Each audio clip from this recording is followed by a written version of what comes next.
ሰላም ጤና ይስጥልን እንደምን ቆይታችኋል? የቻናላችን ቤተሰቦች ዋና ነጥቦች ይዘን ብቅ ብለናል። በአማራ ክልል ደቡብ ወሎ ዞን የሚገኘው ገዳም ላይ የተፈጸመው የድሮን ጥቃት 2 መነኮሳት ተገድለዋል፣ 13 ሰዎች ጉዳት ደርሶባቸዋል። ይህ ቁጣ ያስነሳው ድርጊትም ተከትሎ የኢትዮጵያ ኦርቶዶክስ ተዋሕዶ ቤተክርስቲያን ሀገረ ስብከት እያወጣው መግለጫ እንመለከታለን።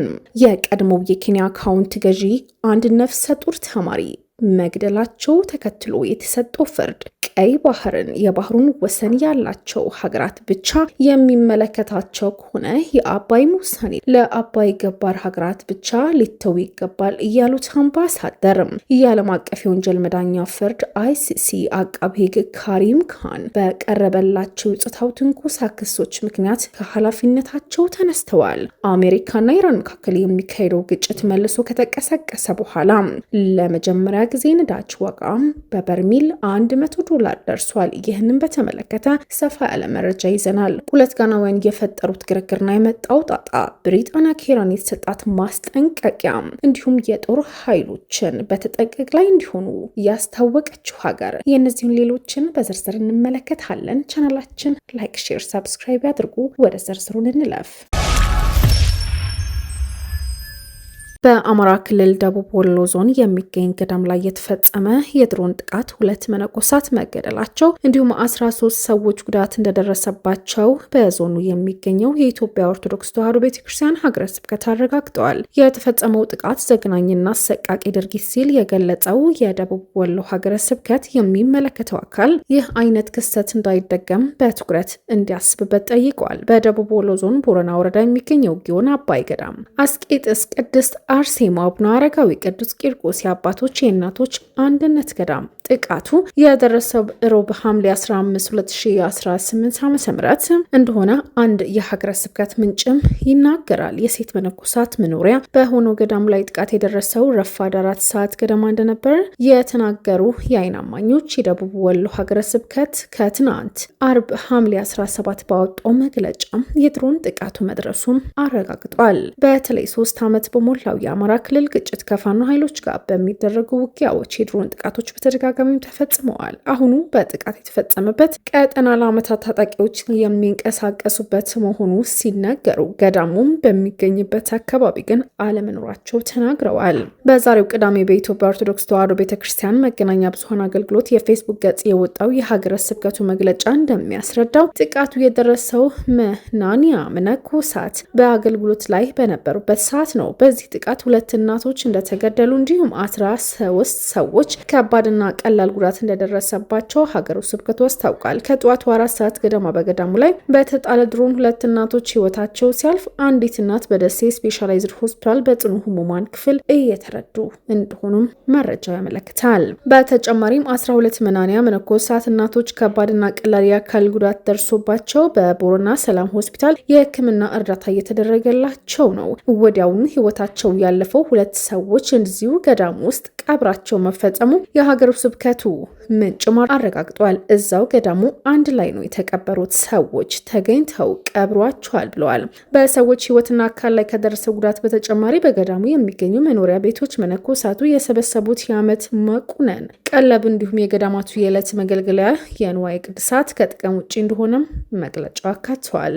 በተለይ በጥቃቱ ምክንያት ሌሎች መነኮሳት እንዳይበተኑ የማረጋጋት ስራ እየተከናወነ መሆኑ ሲገልጹ ላለ መደገሙ ምን ዋስትና አለ የሚል ስጋትም ተፈጥሯል። የደቡብ ወሎ ሀገረ ስብከት በመግለጫው ከምናኔ ህይወት በስተቀር ሌላ አመለካከት የማይታይባቸው የገዳሙ መነኮሳት ላይ የደረሰው አስከፊ ድርጊት በጽኑ አውግዘዋል። እንዲህ አይነቱ ዘግናኝ እና አሰቃቂ ድርጊት በቤተክርስቲያን በአማኞች ላይ እንዳይደገም የሚመለከተው አካል በትኩረት እንዳያስብበት የጠየቀው ሀገረ ስብከቱ በክስተቱ የተሰማውን መራር ሐዘን ገልጸዋል። የቀድሞው የኬንያ ካውንቲ ገዢ አንድ ነፍሰ ጡር ተማሪ በመግደላቸው ጥፋተኛ ተባሉ። የቀድሞ የኬንያ ሚጎሪ ካውንቲ ገዢ አኮት አባዶ ከእርሳቸው ጋር የፍቅር ግንኙነት የነበራትን የ26 ዓመት ነፍሰ ጡር የዩኒቨርሲቲ ተማሪ የሆነችው ሻሮን ኦቲኖን በመግደል ጥፋተኛ መሆናቸው የኬንያ ፍርድ ቤት ወስኗል። ከእርሳቸው ጋር በክሱ የተካተቱ 2 ሰዎች ግድያው በማቀናበር ጥፋተኛ መባላቸውና 3ቱም የፍርድ ቅጣቶችን እስኪተላለፍ ድረስ በእስር ላይ እንዲቆዩ መወሰኑ ተገልጿል። የዚች ወጣት ሞት በመላው ኬንያ ቁጣና የተቃውሞ በማንሳት በሴቶች ላይ የሚፈጸሙ ጥቃት በተደጋጋሚ ወደፊት አምጥቶ አሳይቷል። በተለይ በተደረገ ብሔራዊ ጥናት መሰረት በ2022 34 በመቶ የሚሆኑ ኬንያውያን ሴቶች በአካላዊ ጥቃት እየተጎዱ እንደሆነ ዘገባው ሲያመለክት ፍርድ ቤቱ የተከሳሾች ፍርድ በቀጥታ ቴሌቪዥን ያነበበ ሲሆን አባዶ ኦቲኖን ለማስወገድ የተዘጋጀው ሴራም መርቶ አስተባብሯል። የወንጀሉን ምክንያት ቅስቀሳና የፋይናንስ ድጋፍም አቅርቧል በሚል አስታውቋል። የቀድሞ የአባዶ የግል ረዳትና ማይክል ኦያሞ የተሰኘው ግለሰብ ደግሞ የግድያው አፈጻጸም በማመቻቸት የቀድሞ የካውንቲ ጸሐፊ ካስፓል ኦቢዮሮ ደግሞ የሎጂስቲክ ድጋፍ ወንጀሉን እንዳይጋለጥ የመደበቅ ስራ ሰርተዋል። የተጎጂዋ ቤተሰብ ጠበቃ በበኩላቸው በፍርዱ ስደተኞች ነን፣ በመጨረሻ በፍርዱ ደስተኞች ነን ያሉ ሲሆኑ በመጨረሻም ለሻሮን ፍትህ ተሰጥቷል ብለን እናምናለን ሲሉ እየተደመጡ ናቸው። ተከሳሾቹ ወንጀላቸው ለመከላከል ቢሞክሩ ፍርድ ቤቱ መከላከያቸውን ውድቅ እንዳደረገና በችሎቱ ወቅት አቃቢ ሕግ 42 ምስክሮች በማቅረብ በአብዛኛው በተዘዋዋሪ ማስረጃዎች በመደገፍ አባዶና ሁለት ተባባሪዎች ግድያው በጋራ ማቀናበራቸው በማረጋገጥ የኬንያው ዘ ስታር ጋዜጣን ዋቢ አድርጎም ዘግቧል።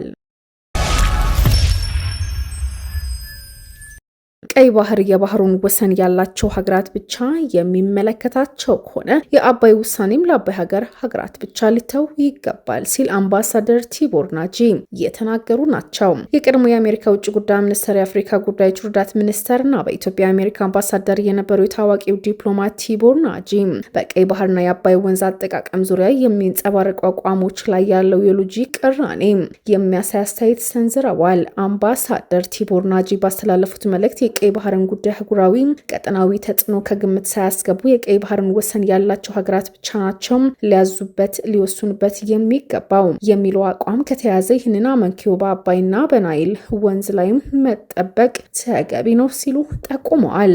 እንደ ግብጽና ኤርትራ ሁሉም የቀይ ባህር ወሰን ያላቸው ሀገራት ብቻ ስለ ቀይ ባህር የሚመለከታቸው ከሆነ በተመሳሳይ መልኩ ለናይል አባይና ወንዝ ውሃ የሚያበረክቱ ሀገራት ብቻ በወንዙ አጠቃቀም ላይ የመወሰን መብት ሊኖራቸው ይገባል ማለትም ሲሉ ተናግረዋል። የዲፕሎማሲ ባለሙያው ይህንን ያሉት በቀይ ባህር ጂኦፖለቲካ እንቅስቃሴ በናይል ወንዝ አጠቃቀም ዙሪያ በተለይ በግብጽና በቀጠናው ሀገራት መካከል የሚንጸባረቁ አቋሞች ሚዛናዊነት ለመጠበቅ እንደሆነም ተመልክቷል። በቀጠናው የሚታዩ የጂኦፖለቲካ ውጥረቶች በውሃ ሀብት አጠቃቀም ላይ የሚደረጉ ክርክሮች በፍትሃዊ ተመሳሳይ መርህ ላይ የተመሰረተ መሆን እንዳለባቸው የአምባሳደሩ አስተያየት አመልካች ነው ተብለዋል።